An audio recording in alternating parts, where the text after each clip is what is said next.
Kevon Looney. Huge night for him, over 20 and 10. Let's hear from both teams.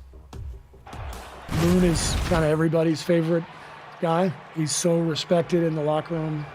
He's an incredible pro. Whether we play him for 10 minutes or 32, his demeanor is the same, his work ethic is the same. He sort of gives us a lot of stability that we need. You know, I always say keep working, your time is going to come.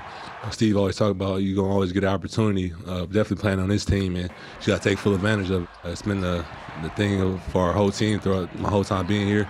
You know, guys step up when they're called upon. I think what makes us special is that every single player on our roster has confidence in themselves to play as a team, to step up and make big shots, to make big plays. Coach gives us the opportunity to play freely. So when you go out there and you can be as aggressive for yourself, but knowing that if somebody's open, we're all willing to make the right play, it's really fun to be a part of. We have to do better. We have to understand when we shoot 3 or 4 threes in a row and miss, you got to get to the rim. You got to get the ball into the paint. You got to get to the free throw line. And that's just understanding the situation, learning, and maybe it is experience. We got to take the paint more, like they did. You know, they take the paint a lot. They have 2 of the best shooters in the world, and they still take the paint. So I think we got to rely less on the 3. Obviously, it's a good percentage, but I think we got to rely more on getting to the paint and then kick outs. Now, we know the Warriors are known for making threes. They did that as well in the fourth quarter. But the points in the paint, they had 20 of those in the fourth. To put that in perspective, Dallas had just 30 points in the paint for the whole game. So 3D, what does that tell us about Golden State and their attack? Well, one thing Steve Kerr preaches is ball movement and player movement. And Zeke, you know how much I love the 3. So something Steve Kerr says, do not settle. And how do you say that to a guy I like to call the Bay Bombers because they like to let it fly? But watch the player movement, ball movement. Could have been a 3, fake it, get all the way to the rim. So you saw Steve Kerr saying, don't settle for the 3. I know you can shoot it, but keep attacking the rim. There's no shot blockers. Come on, Clay, let it fly. Hesitate all the way to the rim. Look at Luka swinging for the ball. That got their defense going by getting easy layups. Now, he can take that shot right there. Steph Curry can shoot it whenever he wants to. No, even the great Steph Curry said, nope, I'm going to attack the paint and get easy buckets and put pressure on that defense. And then when we get down the stretch, look at the great spacing. Steph got his hands up. He's taking his time. You attack the paint first. Back in the day, you throw it inside. Now you attack it, draw and kick it, hesitate, leave it, splash. And then Steph Curry says, you know, it's night-night, Zeke. Last night, we had us guys waiting to 1:30, 1:45 for the presser. So tonight, in case you guys take time, I got a pillow in case y'all put me night-night. I just want to see Steph Curry show up to the game with a teddy bear now. The Celtics. Is Jason Tatum going to play well tonight? I don't know.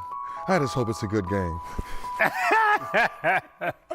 Said it's time to go night-night. Time to go night-night. Now, we always talk about Steph Curry, how great he is, and Jordan Poole and his team. But who's emerging in this postseason for the Warriors? Just the 30th pick in the draft for them, and Kevon Looney. Here's a guy, becomes the first Warriors center since Robert Parrish in 1977 to have 20 and 10 in a game. Also had 22 rebounds in a closeout game against the Memphis Grizzlies. Zeke, this is exactly what the Warriors need to be a complete team. I mean, to hear 3D talk about driving a basketball to the basket, they have no shot blockers getting into the lane.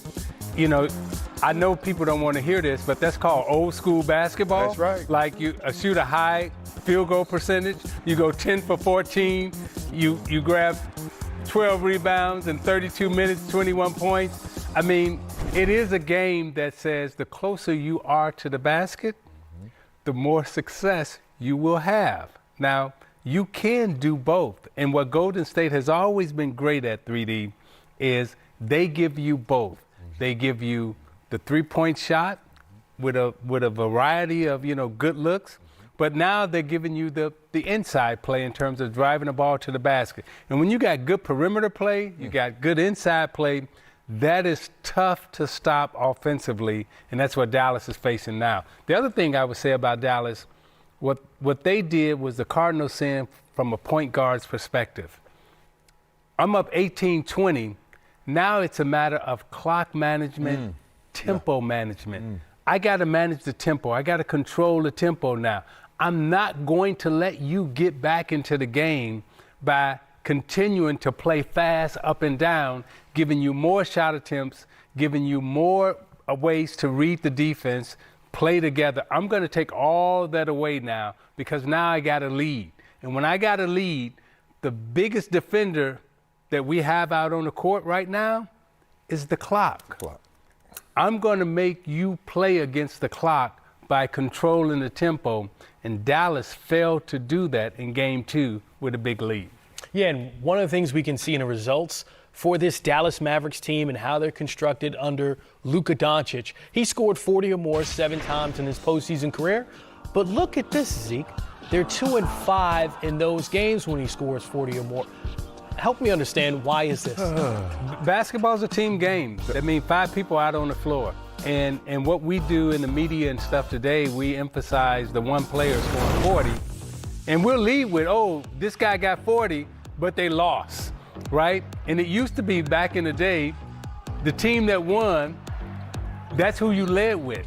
Now we lead, now the news cycle, we lead with the guy who gets 40 and his team lost, as opposed to leading with the team that won.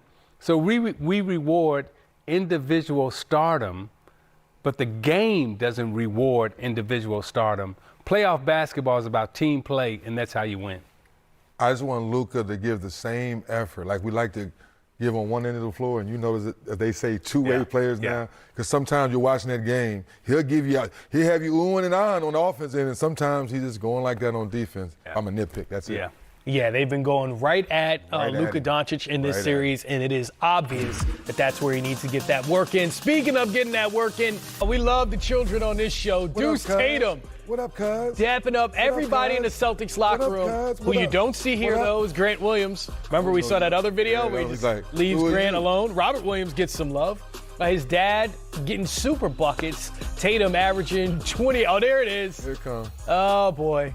No, I don't know not you. for you. I don't know you like that. You got too many muscles. My dad too skinny to be hanging out with you, man. Tatum averaging 28 this playoff run and also 5 assists a game.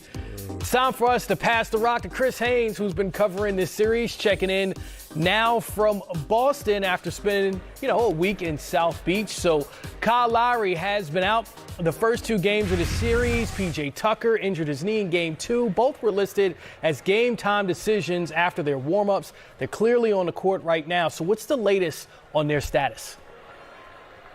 Kyle Lowry just walked off the court right now doing his pregame warm-up, and he looked good. He's going to be a go tonight.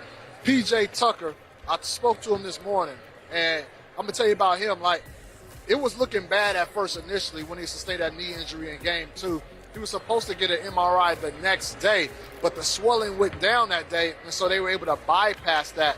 So I asked PJ this morning, how does it look? What's the outlook look about coming into the night? He said, look, last I saw, my knee is still there. So unless they cut my knee out, I'm still out there tonight. So the Miami Heat will have